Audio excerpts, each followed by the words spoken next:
এইবেলি আমাৰ তৃতীয় সংখ্যক পূজা। আমাৰ দেওকুৰাপাৰ সমন্বয় শ্ৰী শ্ৰী কালী পূজা কমিটিৰ উদ্যোগত আমি যোৱা 3 বছৰ ধৰি এইটো আমাৰ তৃতীয় সংখ্যক পূজা।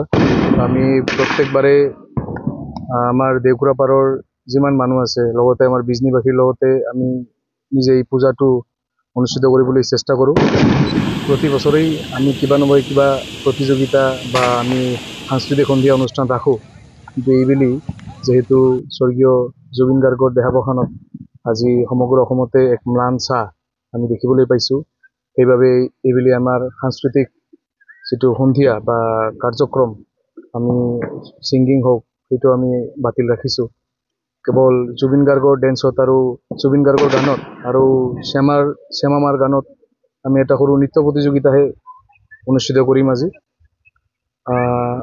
আপোনালোকক সকলোকে আমাক আগন্তুক ভৱিষ্যততো যাতে আমি ধুনীয়াকৈ এই কালী পূজা পালন কৰি যাব পাৰোঁ তাৰে কাৰণে সহায় সহযোগিতা বিচাৰিছোঁ, কামনা কৰিছোঁ।